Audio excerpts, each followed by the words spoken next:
Marcus Chen stepped through the marble foyer of his Buckhead mansion at 11:47 p.m., designer luggage abandoned by the front door, as he heard something impossible drifting from the direction of his mother's medical suite. 3 days late from a venture capital meeting in Silicon Valley that had stretched into a nightmare of technical delays and investor concerns, he'd expected to find the house wrapped in its usual sterile quiet. Instead, soft humming floated down the hallway, accompanied by something that made his chest tighten with disbelief. His mother was moving her fingers, actually moving them, in deliberate patterns that matched the rhythm of an unfamiliar melody. The new caregiver, Denise Washington, sat beside the hospital bed that dominated what had once been the family's formal dining room. Marcus had hired her just before leaving for California, choosing her resume from a stack of 12, because she'd included detailed notes about music therapy protocols and had worked with stroke patients at Grady Memorial. Her references had been impeccable, her certifications current, but what he witnessed now transcended any training program. His mother's right hand, which hadn't moved purposefully in 93 days, was tapping against the white cotton bedsheet with unmistakable intention. Marcus inherited Chen Medical Technologies at 18 when his father's heart attack transformed a family empire into a solo operation overnight. The company specialized in neurological monitoring devices, which made the irony of his mother's condition particularly cruel. All the sophisticated equipment money could buy, all the best neurologists Emory University Hospital could provide, and she'd remained completely unresponsive since the hemorrhagic stroke that had stolen her voice and left her suspended in what doctors diplomatically called a minimally conscious state. The previous 4 caregivers had followed textbook protocols to the letter, maintaining physical therapy schedules, administering medications with pharmaceutical precision, keeping detailed logs that documented everything except the one thing that actually mattered. Denise looked up as Marcus appeared in the doorway, her hand still resting gently on his mother's forearm.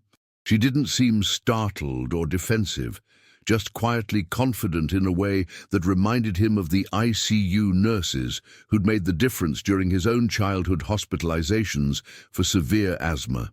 "She responds more when I sing the older songs," Denise said simply, not interrupting the soft melody that Marcus now recognized as something from the mid-70s, though he couldn't place the specific artist, especially the ones from around 1976, 1977. "I found some albums in the music room upstairs, and when I play those particular records, watch what happens to her right hand." As if responding to a cue she'd been waiting for, his mother's index finger moved in a slow, deliberate tap against the bedsheet. Not the involuntary spasm or random reflex movement that medical textbooks warned family members not to misinterpret, but something that seemed almost conversational, almost rhythmic in its precision. Marcus had memorized the neurological reports during sleepless nights at the office.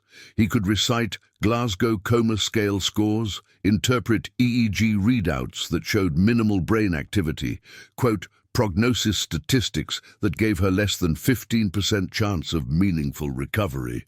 According to everything he understood about traumatic brain injury, what he was witnessing simply wasn't supposed to be happening. The weight of impossibility settled in his stomach as he watched his mother's fingers continue their gentle percussion against the fabric. For 3 months he'd visited this room twice daily, speaking to her about company developments and family memories, holding her hand while monitoring equipment beeped its steady electronic confirmation that she remained somewhere beyond reach. Neurologists had explained that family members often projected responsiveness onto random muscle movements, that hope could create patterns where none existed. But this wasn't hope or projection. This was his mother keeping time to music she somehow recognized, engaging with stimuli in ways that suggested consciousness persisted beneath the medical categories that had defined her condition. If this moment hit you, tap like. It helps more people find these stories.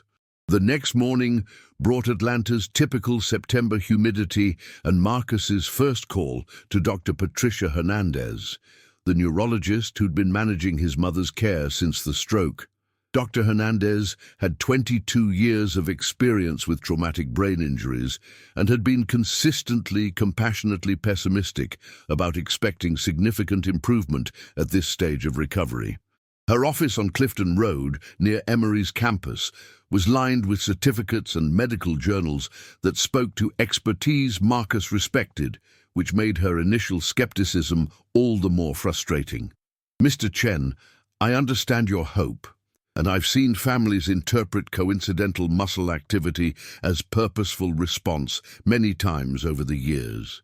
What you're describing sounds like the kind of movement patterns that comatose patients often exhibit, but family members naturally want to assign meaning to," she began, her voice carrying the patient tone of someone who'd delivered similar explanations hundreds of times. "She does it every time," Marcus interrupted, pulling up the video he'd recorded on his phone the night before. The 43-second clip showed his mother's fingers moving in clear synchronization with Denise's singing, stopping when the music stopped, resuming when it began again. Same song, same finger movement, different song from a different era. No response whatsoever. No song at all, no response. This isn't random muscle activity, and it's not wishful thinking on my part. Dr. Hernandez watched the video twice, her expression shifting from professional patience to genuine scientific curiosity. The change was subtle but unmistakable, the slight forward lean, the narrowing of focus that indicated she was seeing something that challenged her existing understanding. "I'd like to observe this phenomenon in person," she said finally, reaching for her appointment calendar. "Can you have the caregiver demonstrate this response pattern during our session tomorrow? And Mr. Chen, please bring whatever music collection you mentioned. I want to test this systematically with proper controls." That afternoon, Marcus found Denise in his mother's room, not singing this time, but speaking quietly as she adjusted pillows and checked the feeding tube connections with the careful efficiency of someone who'd performed these tasks thousands of times. She moved around the medical equipment with practiced grace, monitoring oxygen levels and medication drips while maintaining a running commentary about the weather outside, the afternoon light filtering through the windows, small observations that treated his mother as a participant rather than a patient. There was something profoundly different about her approach. A tenderness that felt personal rather than professional, informed by experience that went beyond formal training. "How long have you been doing this kind of work?" Marcus asked, settling into the leather chair beside the bed that had become his unofficial office during the long months since the stroke. The chair faced the window overlooking their backyard, where his mother had once maintained elaborate flower gardens that now required professional landscaping to prevent the obvious signs of neglect. Caregiving professionally. About 8 years now, mostly with families dealing with stroke recovery and early-stage dementia. But I learned most of what I actually use from taking care of my own mother before she passed.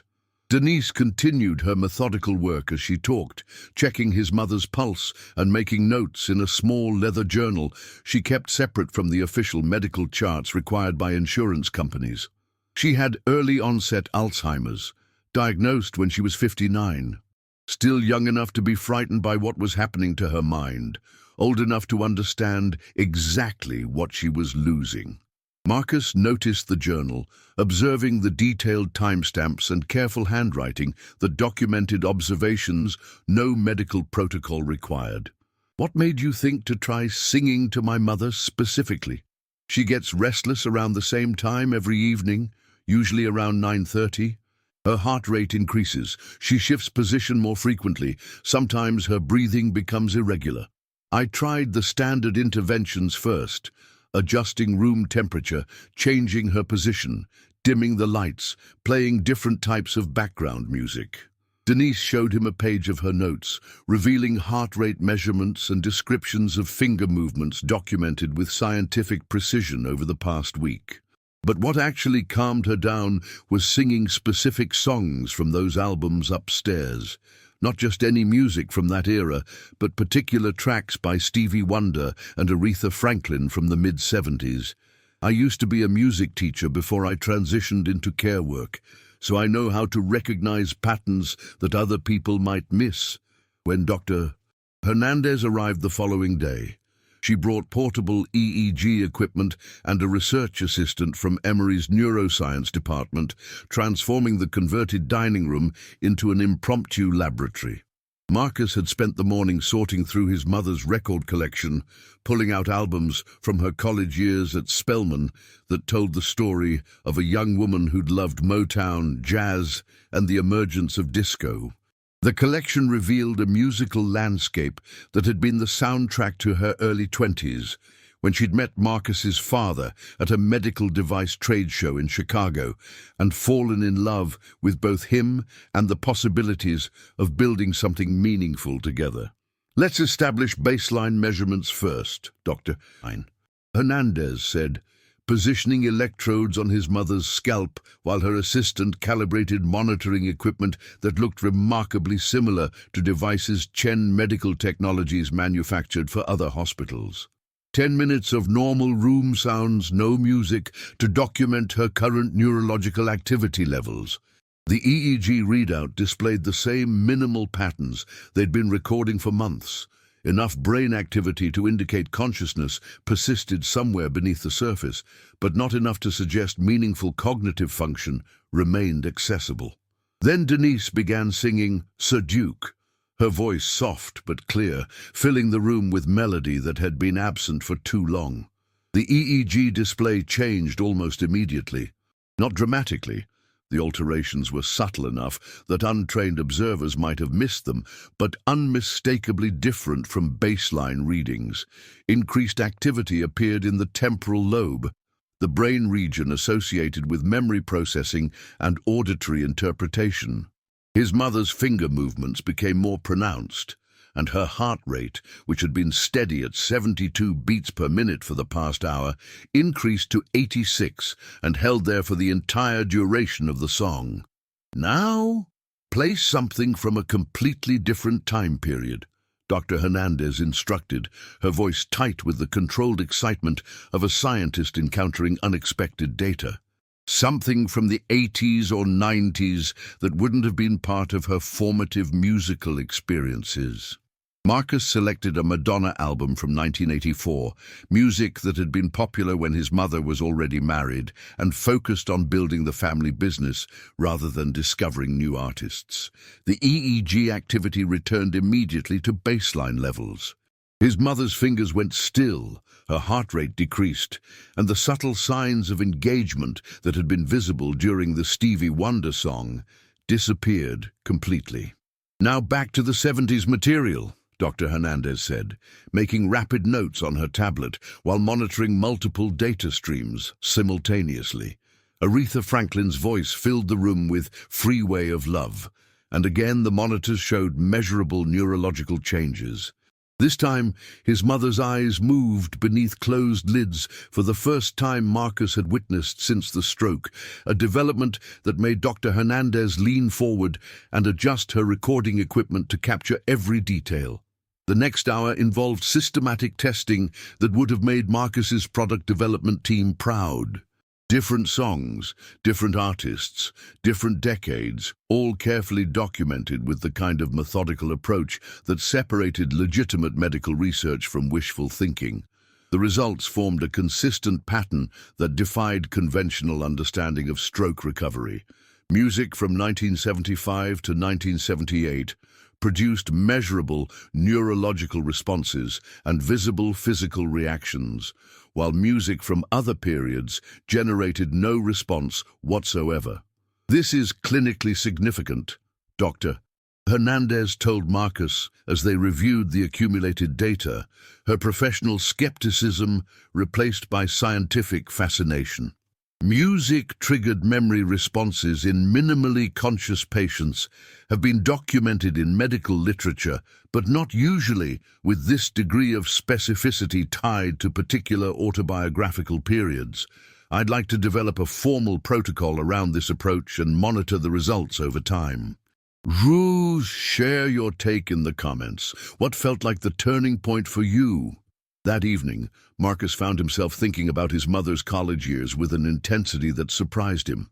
She'd rarely discussed that period of her life in any detail, preferring to focus conversations on her marriage to his father and their collaboration in building Chen Medical Technologies into a regional powerhouse. But the evidence of who she'd been during those formative years was preserved in her record collection.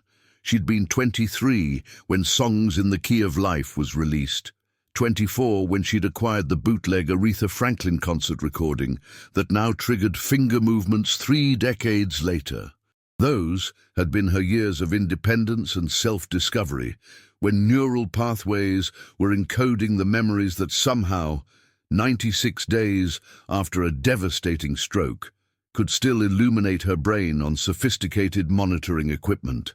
The challenge was that Marcus's effectiveness as a CEO had become a source of board-level concern at Chen Medical Technologies. The company was struggling with delayed product launches for their new patient monitoring system, and his extended absences for family medical emergencies had created visible friction with investors who'd supported the transition when his father died. Board member Richard Kowalski, a veteran healthcare industry executive who'd been his father's closest advisor, had made the company's position uncomfortably clear during their most recent conference call from Marcus's corner office on Peachtree Street. The company requires full-time leadership during this critical development phase, Kowalski had stated, with the directness that had made him successful in medical device markets for 30 years. We understand this situation is personally difficult, but you inherited responsibility to shareholders and employees, not just to your family. If you cannot maintain appropriate focus on business operations, perhaps it's time to consider bringing in interim management while you address these personal obligations. Marcus had inherited far more than financial assets and stock options when his father's heart attack ended their partnership prematurely. He'd inherited expectations built over decades, board relationships that predated his involvement in the company, and a corporate culture that measured leadership effectiveness primarily through quarterly performance metrics. The neurological monitoring devices Chen Medical produced were used in intensive care units throughout the Southeast, including the facility where his mother had been stabilized immediately after her stroke. He understood the technology, the regulatory environment, the competitive landscape that determined success in medical device markets. What he was discovering now was that understanding business operations wasn't equivalent to understanding the human realities those operations were designed to serve. Denise, meanwhile, had begun developing what she called structured music sessions with his mother, implementing them 3 times daily with the systematic approach of someone who understood that sustainable progress required documentation and consistency. Each session lasted 15 to 20 minutes, during which she played specific songs while monitoring heart rate, eye movement, and finger response patterns. She'd created detailed charts, tracking which musical selections produced the strongest reactions, what times of day those reactions were most pronounced, and how external factors like room temperature, lighting conditions, and medication timing affected the quality of responses. Her methodology was more rigorous than some of the clinical protocols Marcus had reviewed for his company's own product development initiatives. "She's definitely communicating," Denise explained during one of their evening conversations, showing Marcus the progression charts she maintained in her personal journal. Not with words, obviously, but she's responding to specific stimuli in ways that demonstrate clear preferences and recognition. When I play "Isn't She Lovely?", her heart rate increases and she moves her fingers in what I've learned is her strongest response pattern.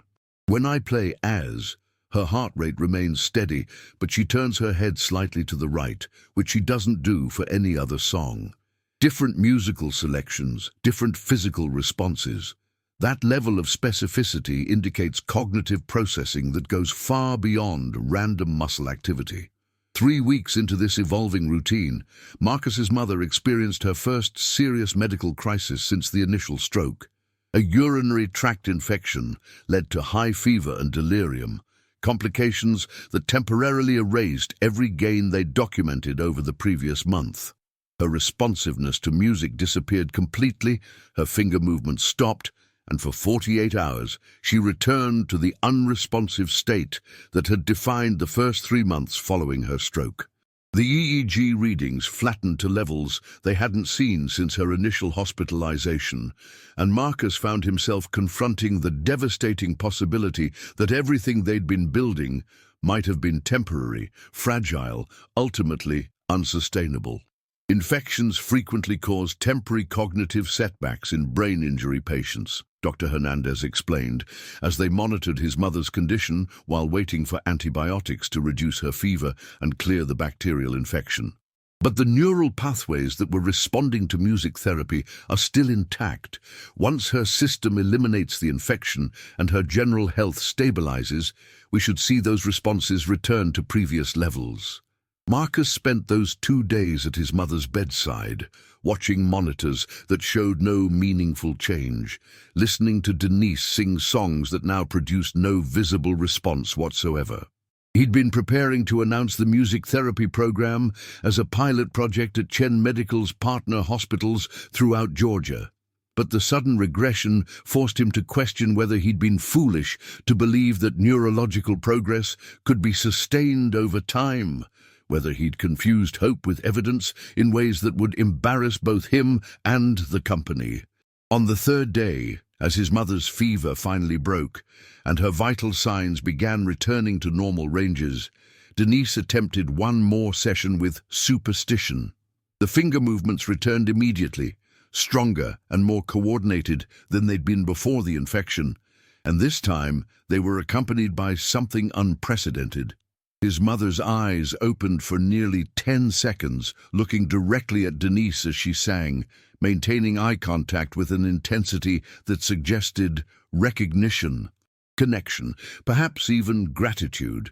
Dr. Hernandez documented every detail of the recovery, and by the end of that week, she'd submitted a formal case study proposal to the neurology department at Emory University Hospital. What we're observing here could fundamentally change how we approach therapy for minimally conscious patients, she told Marcus, while reviewing the accumulated data from 6 weeks of systematic observation. The specificity of autobiographical music responses, combined with measurable neurological changes and reproducible physical reactions, suggests this technique could be adapted and replicated with other patients who have similar injury patterns. That realization marked the moment when Marcus understood this had evolved beyond his mother's individual care needs. During the next board meeting at Chen Medical Technologies, instead of defending his divided attention between family crisis and business responsibilities, he presented a comprehensive business proposal. The company would develop a pilot program for music therapy protocols in neurological rehabilitation, starting with their existing partner hospitals in Atlanta and expanding throughout the Southeast as results justified scaling. Chen Medical's existing monitoring devices could track patient responses to music therapy interventions, providing objective data that would support insurance coverage for these treatments and differentiate their products in increasingly competitive medical device markets. You're asking us to invest significant company resources in experimental therapy based on your personal experience with a single patient, Kowalski said during the presentation, his skepticism evident but not dismissive. What's the business justification for this initiative? I'm asking us to invest in research that could differentiate our products in neurology markets while addressing an underserved treatment gap that affects thousands of families, Marcus replied, displaying outcome data from the past 6 weeks alongside market analysis his team had prepared. Our monitoring devices are already being used in these facilities. Adding structured music therapy protocols gives us access to patient response data that nobody else is collecting, and it provides hospitals with evidence-based justification for expanding their rehabilitation programs in ways that improve outcomes while reducing long-term care costs. The pilot program launched 6 months later, with 12 hospitals across Georgia participating in the initial phase. Denise Washington became Chen Medical's first director of music therapy protocols, overseeing implementation while continuing to provide direct care for Marcus's mother 3 times weekly. She developed comprehensive training materials for caregivers, created standardized assessment tools for measuring patient responses to autobiographical music interventions, and collaborated with Dr. Hernandez to publish research papers that established medical credibility for their systematic approach to neurological rehabilitation. Marcus's mother continued making incremental progress that defied the pessimistic prognoses that had shaped expectations during the first months after her stroke. She never returned to full consciousness in any conventional sense, but her ability to communicate through musical responses became increasingly sophisticated and reliable. She could indicate yes or no by varying finger-tapping patterns during specific songs, express preferences for different daily activities by the intensity of her response to associated musical selections, and even communicate discomfort or contentment through measurable changes in her reaction patterns that caregivers learned to interpret with remarkable accuracy. The breakthrough that Marcus had been hoping for arrived on a Tuesday afternoon in late spring, while Denise was playing Golden Lady and Marcus was reviewing quarterly financial reports at his mother's bedside. Dr. Hernandez had suggested that speech might return gradually as other neurological functions improved, but hearing his name whispered in his mother's voice felt like witnessing a resurrection. Not a complete recovery, she would continue requiring comprehensive medical care, continue living within the significant limitations imposed by stroke damage, but a return of something essential that had seemed permanently lost. "Hi, Mom," Marcus said, taking her hand and feeling her fingers squeeze back with unmistakable intentional pressure, the first purposeful physical contact they'd shared since before the stroke. The music therapy pilot program exceeded enrollment projections in its first year of operation, with hospital administrators reporting increased family satisfaction scores, improved patient engagement metrics, and documented cost savings from reduced medication requirements for managing agitation and behavioral symptoms. Insurance companies began covering structured music therapy as a standard component of neurological rehabilitation protocols, and Chen Medical's enhanced monitoring devices, equipped with new software designed to track music therapy responses, became the industry standard for this type of treatment assessment and documentation. Denise now supervises a team of 12 music therapists working throughout the Southeast, training caregivers in what medical professionals have begun calling the Chen Protocol for autobiographical music therapy. The protocol combines systematic observation techniques, standardized response measurement, and individualized treatment plans that adapt to each patient's specific musical history and neurological capabilities. She continues spending time with Marcus's mother 3 times weekly, maintaining the therapeutic relationship that originally revealed the potential for music to access preserved memories and facilitate meaningful communication. The Chen family's Buckhead mansion has been comprehensively modified to support long-term medical care, with specialized equipment installations and a dedicated therapy room where Marcus's mother spends several hours each day engaged in various forms of music-based therapeutic interaction. Marcus has learned to recognize her different response patterns to different musical selections, understanding now that her communication capabilities extend far beyond spoken words. When she wants to spend time outside in the garden, she responds strongly to higher ground. When she's experiencing physical discomfort, her reactions to music become muted and irregular in ways that alert caregivers to investigate potential problems. When she's content and comfortable, her finger movements match musical rhythms with startling precision that continues to amaze medical professionals who observe her sessions. The business transformation proved as significant as the personal breakthrough.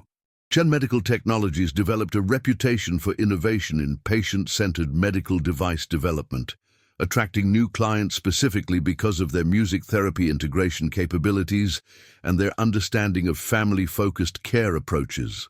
Board member Richard Kowalski, initially skeptical of mixing personal experience with business strategy, became one of the program's strongest advocates after reviewing 12-month outcome data from participating hospitals across the region. "You found a way to transform family crisis into sustainable competitive advantage," he told Marcus during their most recent quarterly review, examining patient outcome statistics and revenue projections that exceeded expectations. "But more importantly, you identified an unmet clinical need that none of us would have recognized without your direct personal experience with caregiving challenges. That's the kind of leadership insight that doesn't emerge from traditional MBA programs or medical device industry experience." Marcus's approach to managing Chen Medical Technologies shifted fundamentally following his education in the realities of long-term medical care. He instituted requirements that senior staff spend time in clinical environments where their products were actually used, ensuring that business decisions reflected understanding of patient care realities rather than just market analysis and competitive positioning. The company's product development process now includes systematic input from caregivers and family members, not just medical professionals and biomedical engineers who might miss crucial aspects of user experience. His mother's care routine has become a model that families throughout the region adapt to their own circumstances and resources. The structured approach Denise developed, systematic monitoring of patient responses, careful documentation of progress patterns, integration of therapeutic activities with daily care routines, has been replicated in hundreds of homes across Georgia and neighboring states. Families learn to recognize their loved ones' unique communication patterns, discovering ways to maintain meaningful connection and facilitate measurable improvement even within the constraints imposed by brain injury and long-term disability. Marcus understands now that inheriting a company was fundamentally different from earning the credibility to lead it effectively. The legal and financial authority that transferred to him after his father's death was immediate and absolute.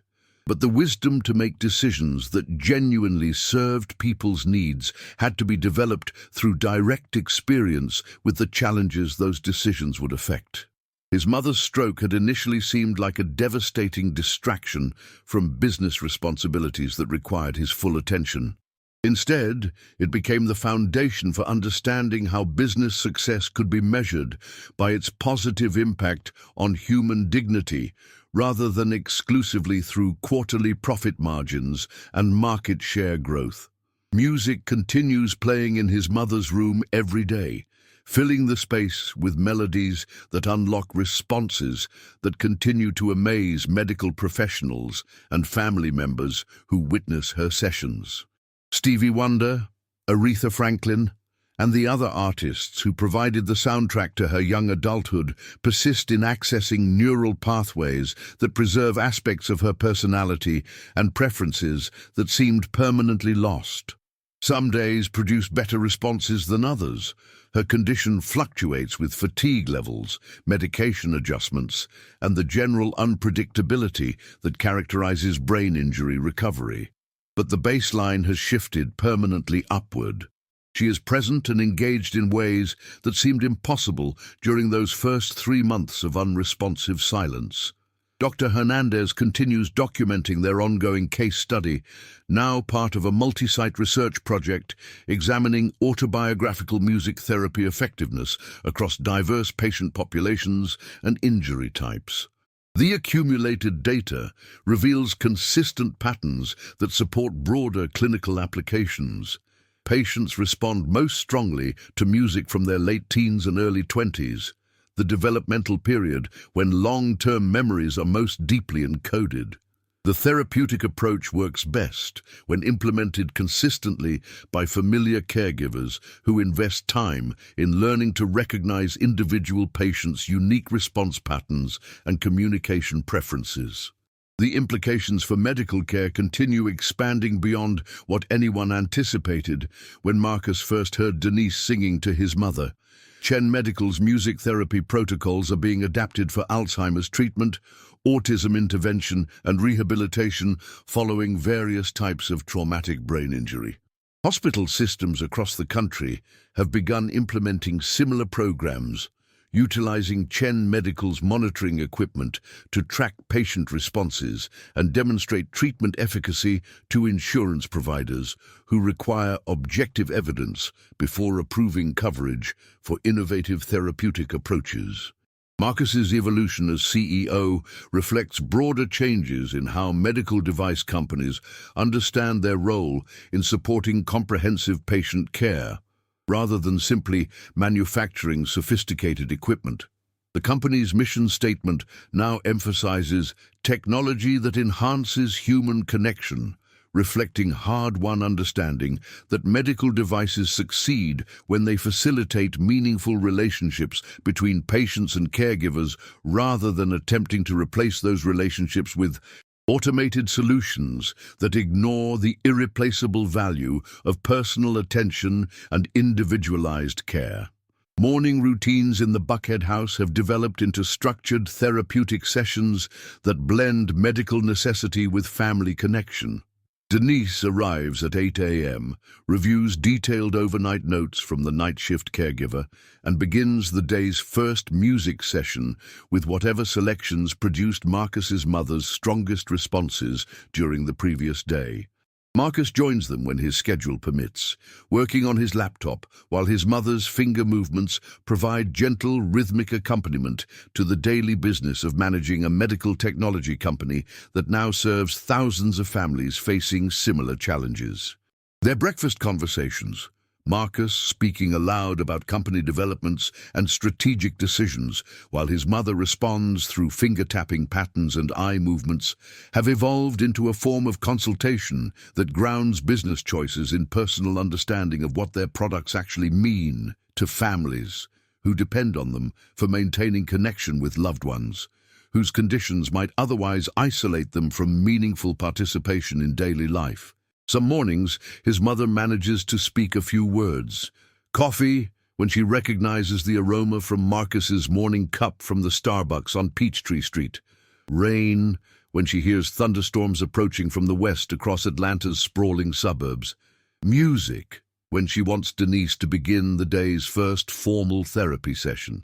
These words are precious precisely because they remain rare, but they're no longer the only form of communication that matters in their household. Her finger movement patterns have developed into a sophisticated language that Marcus and Denise have learned to interpret with increasing accuracy. Different rhythmic patterns indicate different needs, preferences, and emotional states throughout the day. The medical equipment tracks these patterns objectively, providing data that supports insurance coverage for the therapy program. But the human understanding that guides daily care decisions emerges from months of patient observation and responsive adaptation to subtle changes in her communication style. Marcus no longer experiences his mother's condition as separate from his professional responsibilities at Chen Medical Technologies. Managing a medical device company now means understanding how technology can support the kind of careful, patient, relationship-based care that actually helps people maintain dignity and continue improving within the constraints of their medical conditions. Quarterly board meetings now include detailed updates on patient outcomes from their therapy programs, with metrics that demonstrate how business success aligns with measurable improvements in human healing and family satisfaction. The pilot program at partner hospitals has generated comprehensive data that influenced medical policy across the Southeast region and attracted attention from healthcare systems in other parts of the country. Insurance companies now routinely cover structured music therapy for neurological rehabilitation when properly documented. Hospital administrators budget specifically for dedicated therapy staff positions. Caregivers receive formal training that helps them recognize and respond appropriately to subtle communication patterns that might otherwise be overlooked or misinterpreted as random behavior. Denise's professional expertise has gained recognition through speaking engagements at medical conferences, research collaborations with major universities, and consultation requests from hospital systems developing their own music therapy programs throughout the United States. She completed formal certification in neurological music therapy while continuing to oversee Marcus's mother's daily care, demonstrating that experiential knowledge gained through personal caregiving and formal medical training can work together to produce better patient outcomes than either approach achieves in isolation.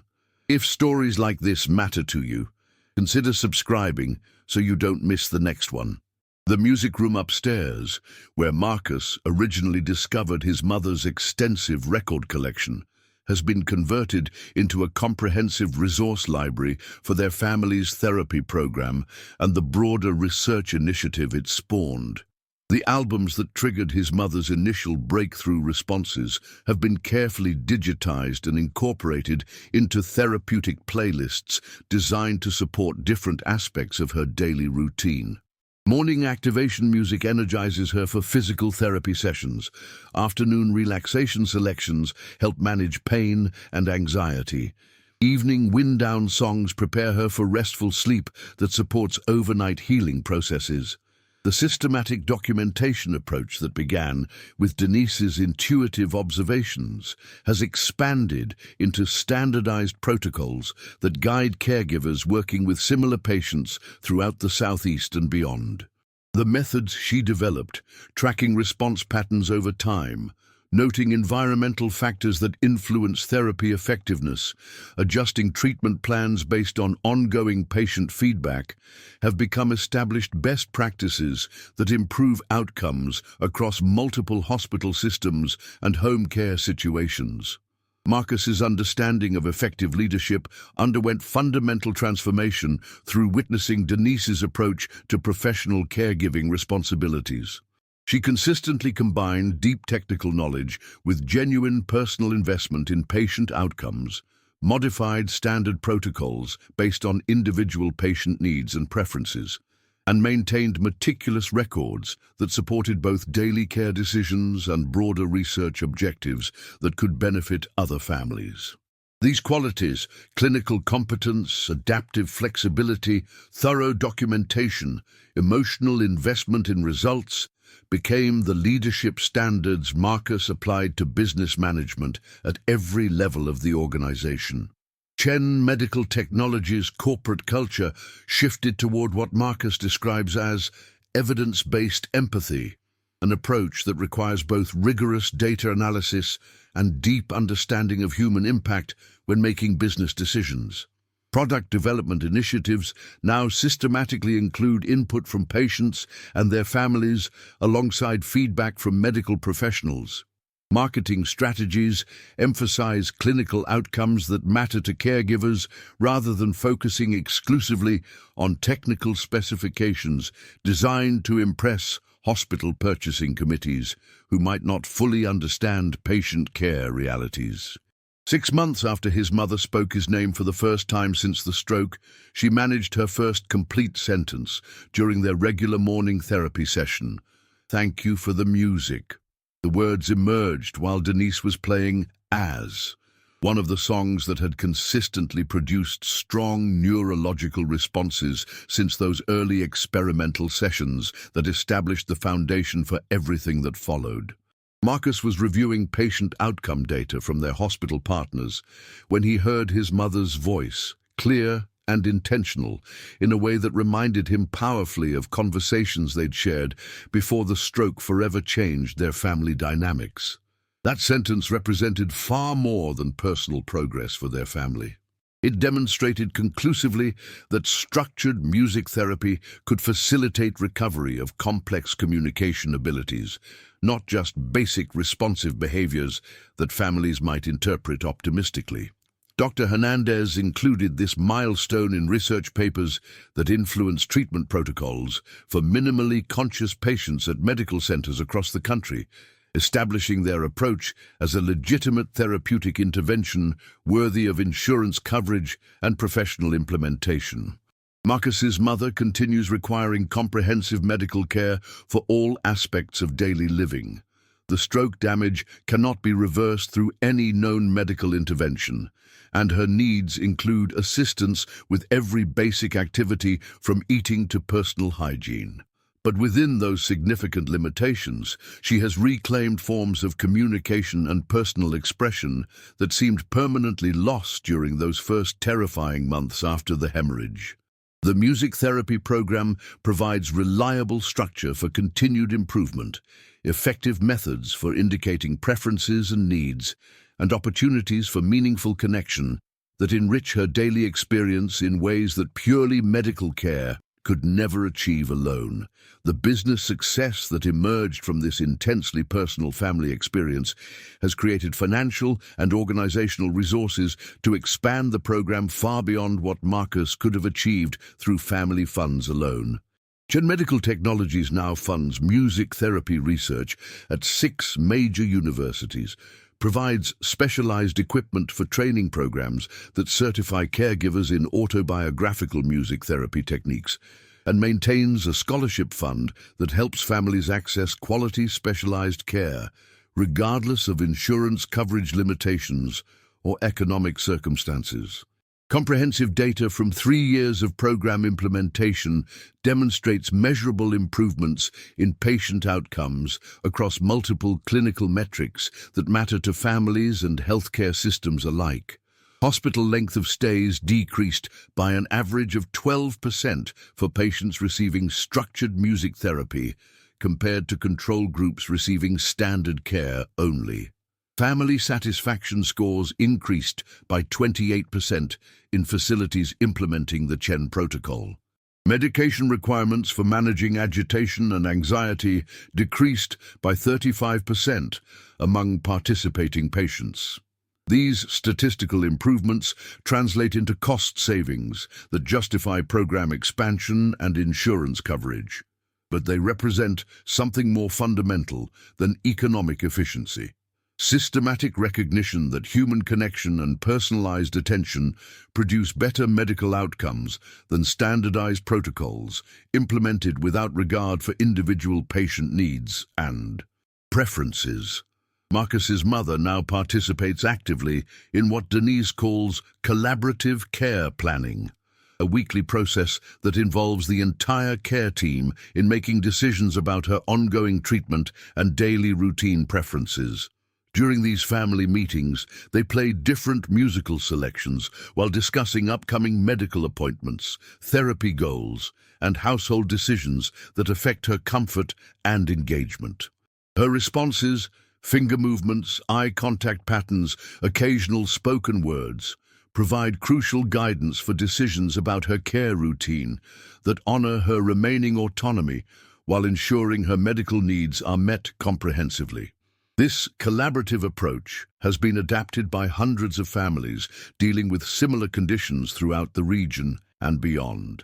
The structured observation methods, response tracking systems, and communication protocols developed through Marcus's mother's care have become valuable resources that help other families recognize and build systematically on their loved ones' remaining capabilities rather than focusing exclusively on lost functions that cannot be recovered. Families learn to see progress in smaller increments while working toward larger goals that seemed impossible immediately after devastating medical events. The transformation of Gen Medical Technologies reflects broader changes in how medical device companies understand their responsibilities within comprehensive patient care systems. The company's products now include sophisticated software that helps caregivers track subtle communication patterns over time, monitoring systems specifically designed to recognize and document music therapy responses, and training resources that teach medical professionals to identify autobiographical music selections that might trigger positive responses in their patients based on individual life histories and cultural backgrounds. Marcus frequently speaks at medical conferences and business forums about the practical applications of patient-centered innovation in healthcare technology development. His presentations focus specifically on how personal experience with caregiving challenges can inform product development that serves genuine clinical needs rather than pursuing market opportunities that might be technically impressive but practically irrelevant to patient care realities. The company's sustained success has attracted significant attention from investors specifically interested in healthcare technology companies that address family caregiving challenges with solutions that improve both patient outcomes and caregiver satisfaction. The Buckhead House has evolved into an informal demonstration site for families and medical professionals learning about effective music therapy implementation in home care settings. Small groups of caregivers tour the modified home monthly, observing actual therapy sessions and learning documentation techniques that support sustainable treatment programs. Marcus's mother seems to genuinely enjoy these visits, responding more actively to music when visitors are present, as if performing for an audience that understands the significance of her responses and appreciates the effort required to maintain progress over time. Dr. Hernandez's research has expanded into a comprehensive multi-site study examining autobiographical music therapy effectiveness across different types of brain injury and various patient demographics. The initial case study of Marcus's mother has been cited in over 40 peer-reviewed research papers and has directly influenced treatment guidelines for neurological rehabilitation published by major professional medical associations. The combination of systematic documentation, measurable outcomes, and reproducible results has given this therapeutic approach credibility within medical communities that traditionally remain skeptical of non-pharmaceutical interventions lacking extensive clinical trial data. The success of the original pilot program created unexpected expansion opportunities that transformed Chen Medical Technologies' market position within the healthcare industry. The company received implementation requests from rehabilitation hospitals, memory care facilities, and home healthcare agencies throughout the Southeast and beyond, seeking to establish similar programs within their existing care systems. Chen Medical developed comprehensive consulting services that help healthcare organizations establish their own music therapy protocols, train staff in systematic response recognition techniques, and integrate objective outcome tracking into their existing medical record systems without disrupting established workflows. Denise now manages a team of 43 certified music therapists working across 7 states, each receiving extensive training in the systematic approach she developed while caring for Marcus's mother during those crucial early months. The comprehensive training program covers careful observation of patient responses, detailed documentation of progress patterns, effective collaboration with medical professionals, and adaptive modification of techniques based on individual patient needs and cultural backgrounds. This training program has become a recognized model for integrating experiential caregiving knowledge with formal medical education in ways that produce better patient outcomes than either approach achieves independently. Marcus's leadership philosophy has been fundamentally shaped by observing competent caregiving in action over extended periods. He learned that effective leadership requires sustained attention to details that might seem unimportant to outside observers, willingness to modify standard approaches based on individual circumstances and needs, and unwavering commitment to documenting results that demonstrate the measurable value of personalized attention and adaptive care strategies. These hard-won lessons now guide how he manages Chen Medical Technologies and inform how the company develops products for increasingly competitive healthcare markets that demand both innovation and proven effectiveness. The morning when Marcus first heard Denise singing to his mother changed the trajectory of multiple lives in ways that continue expanding years later. His mother regained forms of communication that medical professionals had confidently classified as permanently lost. Denise transformed personal caregiving experience gained through family tragedy into professional expertise that now influences rehabilitation practices across multiple states and healthcare systems. Marcus discovered that business leadership could be grounded in deep human understanding rather than relying exclusively on market analysis and financial performance metrics that might miss crucial aspects of customer needs and satisfaction. Their collective story demonstrates that innovative medical care often emerges from careful attention to individual patient responses rather than from technological advancement alone, regardless of how sophisticated that technology might appear to medical professionals or healthcare administrators.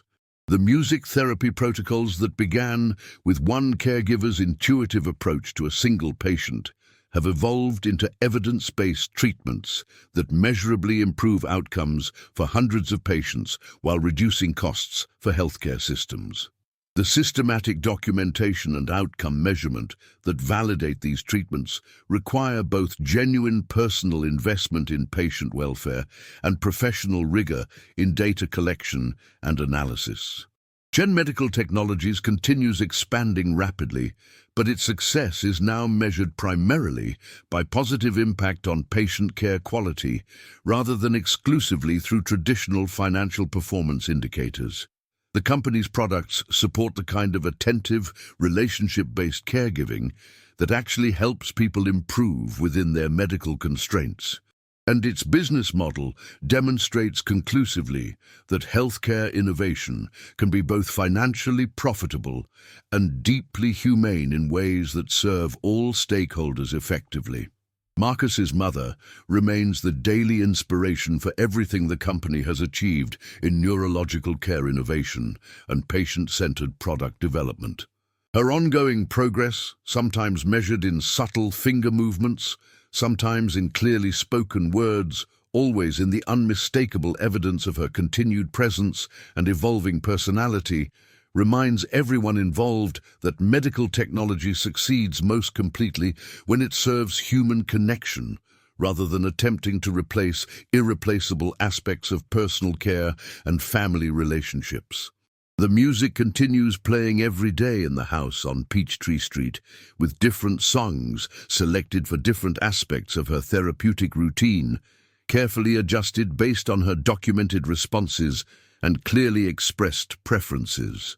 The original albums that triggered her initial breakthrough responses have been supplemented by thoughtfully selected additions that support various therapeutic goals while respecting her individual tastes and cultural background. But the foundation remains unchanged. Systematic recognition that preserved memories can be accessed through patient personal attention, careful systematic observation, and the sustained commitment to discover what works best for each individual person, regardless of their medical diagnosis or prognosis. 3 years after that transformative evening, when Marcus heard his mother respond to Denise's singing, their therapeutic routine continues evolving in response to her changing needs and capabilities. New musical selections occasionally produce unexpected positive responses that expand their understanding of her preserved memories and preferences. Temporary medical setbacks require adaptive adjustments to therapy approaches that maintain progress while accommodating health fluctuations. Family celebrations now include music that she specifically requests through her established communication patterns, making her an active participant rather than a passive recipient of care decisions made by others. The program that began as a desperate experiment has become a sustainable approach to long-term care that honors both rigorous medical science and irreplaceable human relationships. Insurance coverage for structured music therapy, formal training requirements for professional caregivers, and systematic integration of family preferences into medical treatment planning have all been influenced by documented outcomes from programs that began with careful attention to one woman's responses to songs from her youth that somehow survived devastating neurological damage. Marcus frequently reflects on the profound difference between inheriting authority and earning the credibility to use that authority wisely and effectively. The night he discovered his mother moving her fingers to Denise's singing marked the beginning of his practical education in leadership that genuinely serves people rather than simply managing resources and market opportunities. The business success that followed emerged directly from understanding that effective care requires both technical competence and personal compassion, systematic documentation and emotional investment, respect for medical science, and recognition of human complexity that transcends diagnostic categories. The broader impact of their approach extends far beyond individual families to influence how healthcare systems understand their responsibilities to patients with complex long-term needs that require sustained attention and adaptive care strategies. The documented success of their music therapy programs has changed how insurance companies evaluate coverage for innovative treatments, how hospitals budget for comprehensive rehabilitation services, and how medical professionals integrate family input into treatment planning processes that affect patient outcomes and family satisfaction in measurable ways that justify continued investment and program expansion.